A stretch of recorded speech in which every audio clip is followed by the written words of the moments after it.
Best pulao খেয়েছি। Gift নাও, তুমি তো আমার গিফট।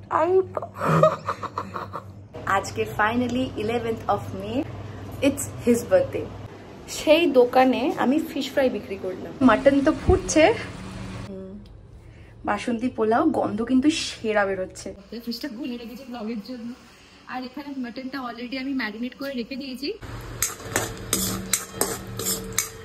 পেঁয়াজটা তো একটু বেশিক্ষণ ধরে ভুনতে হবে। বিশাল গরম বাইরে, আমার মাছ কাটা দেখতে হেভি লাগে, আই ডোন্ট নো হোয়াই। এই যে মাছ। Good morning everyone, welcome back to the channel Tithi's daydream. আজকে 13th of May, আর আমি দুদিন আগে একটা ব্লান্ডার করে ফেলেছি। সেটা হচ্ছে আমি একটা ভীষণ সুন্দর ব্লগ বানিয়েছি 10 তারিখ রাত থেকে 11 তারিখ বিকেল অবধি, দুপুর অবধি। বিকজ 11 তারিখে আমার ক্লোজেস্ট পার্সনের বার্থডে ছিল, আমি পোস্টও করেছিলাম ইনস্টাগ্রামে। কিন্তু গরমের জন্য আমি ব্লগটাকে পুরো এন্ড করতে পারিনি। সেদিন আমি পোলাও, মাটন, ফিশ ফ্রাই অনেক কিছু রান্না করেছি, তো রান্না করা অবধি ব্লগ করতে পেরেছি। তারপরে খাওয়ার সময় আমি আর ব্লগ করতে পারিনি, আর তার রিভিউটা আমি আজকে নেব। এই মুহূর্তে আমি আছি টাকিতে, বাট এখনের জন্য আমি চাই রিভাইন্ড করে ওই ক্লিপটা আমি দিচ্ছি, তোমরা একবার দেখে নাও যে আমি 10 তারিখ রাত থেকে 11 তারিখ দুপুর অবধি কি করেছি। Good evening everyone, welcome back to the channel Tithi's day dream. এখন বাজে সন্ধ্যে 6টা, আর আজকে 10th of May। কালকে বেসিক্যালি আমার একটু প্ল্যান আছে, আমি রান্না করব। তার কারণ আমার একজন ফেভারিট পার্সনের বার্থডে কালকে, তো তাকেই আমি কিছু রান্না করে খাওয়াবো। অ্যাপারেন্টলি সে আমার হাতে রান্না খেতে ভালোবাসে, because I am a good cook. আর হ্যাঁ, এটা আমি বলছি I am a good cook because আমার নিজের হাতে রান্না নিজেরা খেতে খুব ভালো লাগে। বেসিক্যালি কালকের মেনুতে থাকছে হচ্ছে পোলাও, মানে বাসন্তী পোলাও, মাটন কষা আর fish fry. Mutton and everything আমি নিয়ে এসেছি। এখন বাকি হচ্ছে একটু ভেটকি মাছ আনা ফিশ ফ্রাই এর জন্য, সেটা আজাদগড় বাজারে পাওয়া যায়নি। হ্যাঁ, এখন আমি যাব হচ্ছে বিজয়গড় বাজারে, সেখানে আই গেস পেয়ে যাব। তো চলো আমার সাথে। এই ব্লগটা আমি আজকে রাতে শুরু করছি, মানে এখন সন্ধ্যাবেলা শুরু করছি। কালকে সারাদিন আমি রান্না বান্না কি করবো তোমাদের সঙ্গে শেয়ার করবো। একটু লেন্দি হতে পারে, জাস্ট বেয়ার আপ। এখানে পমফ্রেট আছে।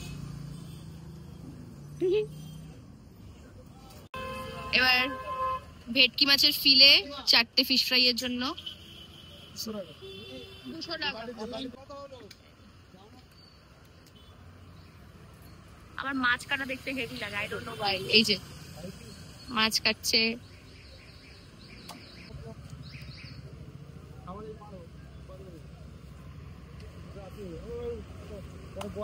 এবার লাগবে একটু টমেটো, ধনে পাতা, পুদিনা পাতা।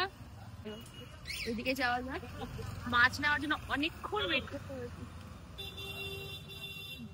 টমেটো আছে?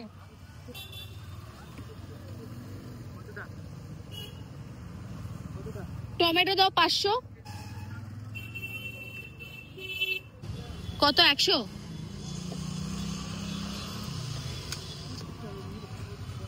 বিশাল গরম বাইরে। 500 পেঁয়াজ।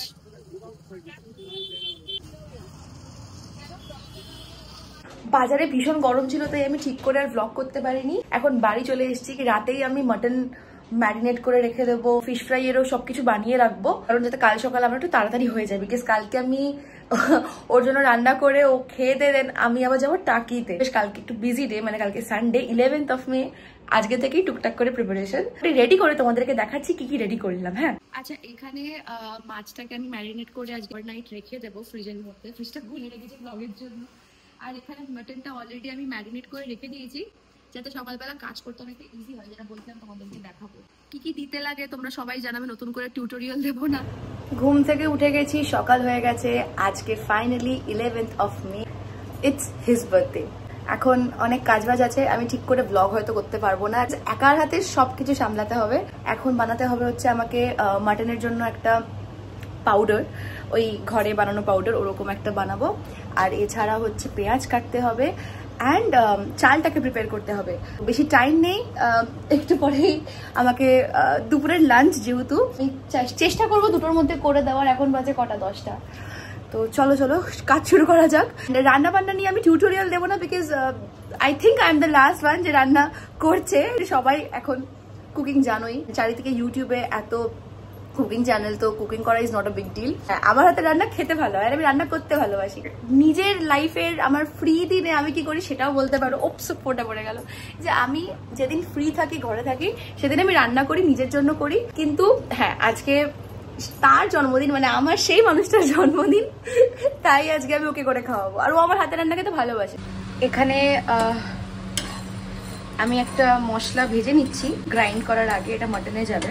পোলাওয়ের সঙ্গে মাটন করবো তো, তার জন্য একটা ঘরোয়া মশলাই আছে, ধনে, জিরে, শুকনো লঙ্কা, একটা দারচিনি, গোলমরিচ, জাস্ট সিম্পল ঘরোয়া উপকরণ।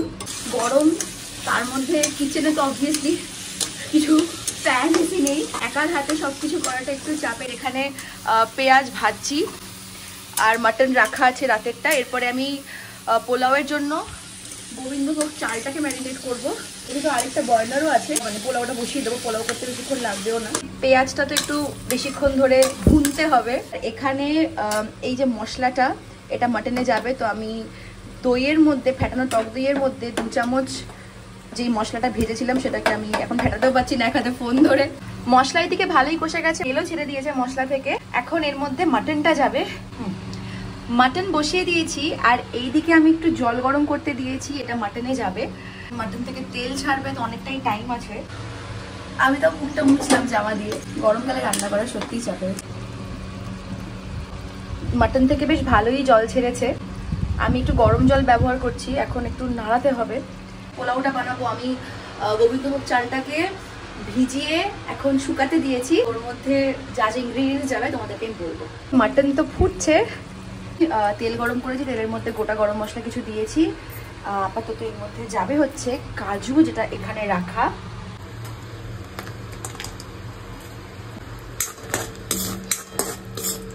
আর ও কিশমিশ খেতে ভালোবাসে না, তাই আমি কিশমিশ দেবো না। তো মটরশুঁটি দেবো, এদিকে আলু দুটো আছে, মটরশুঁটি দেবো।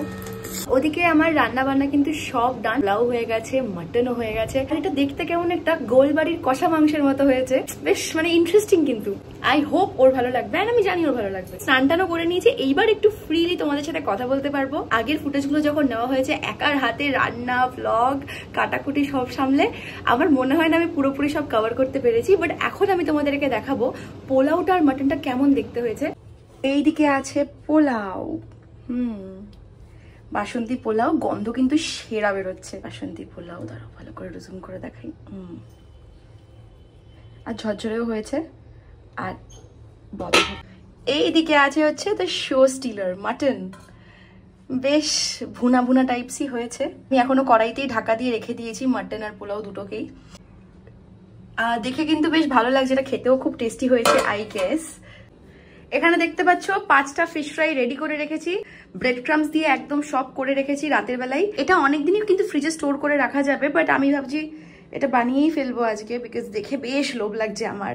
আচ্ছা, এমন তো করা যেতে পারে, আমি একটা দোকান খুললাম, সেই দোকানে আমি ফিশ ফ্রাই বিক্রি করলাম। কাল রাতে আমি যখন ফিশ ফ্রাই বানাচ্ছিলাম, আর আমি অরিজিনাল ভেটকি দেবো, বিকজ আমি খুঁজে খুঁজে একদম প্রপার ভেটকির ফিলে নিয়ে এসেছি। ব্যাপারটা কিন্তু মন্দ হয় না।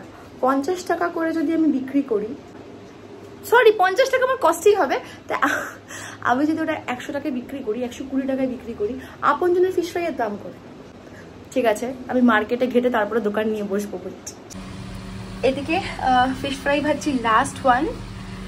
এখানে ভাজা আছে 3টে ফিশ ফ্রাই। উল্টানো চাপের, তো আমি উল্টে তারপরে আবার ভিডিও করছি। মাছটা উল্টে পাল্টে অলমোস্ট সেদ্ধও হয়ে গেছে, এবার তুলে নেব। জানি না কেমন হয়েছে, আমি একটু নার্ভাস। জয় জগন্নাথ, জয় জগন্নাথ। আর আমি না মনে হয় ব্রেড ক্রামটা ঘরে বানিয়েছি, না বানিয়ে আই থিঙ্ক কিনে আনলে ভালো হতো। তো তোমরা দেখলে আগের দিন 2 দিন ধরে আমি কি করেছি। এবার আমার টাইম টু টেক ফিডব্যাক। বলো যে ওই দিন তোমার কেমন লেগেছে খাওয়া দাওয়া? জোরে কথা বলো। খাওয়া দাওয়া তো সবই ভালো লেগেছে, বেস্ট পোলাও খেয়েছি। আর মাটনটা? মাটনটাও সেরা হয়েছে। তুমি আমাকে মন রাখার জন্য বলছো না তো? সবগুলোই ভালো হয়েছে। আমি দেখলে কতটা খেলাম, পুরো একদম পেট ভরে। আর আমি যে তোমাকে কোনো গিফট দিইনি, কি নেবে তুমি? কি নেবো? তোমার জন্মদিন তো চলেও গেল, গিফট নেবেন? গিফট নেব, তুমি তো আমার গিফট। আই কি বাবা, কি সুন্দর। ওকে টাটা, ব্লগ এখানেই শেষ। আমি খুব ব্লাশ করছি, বাই। টাটা।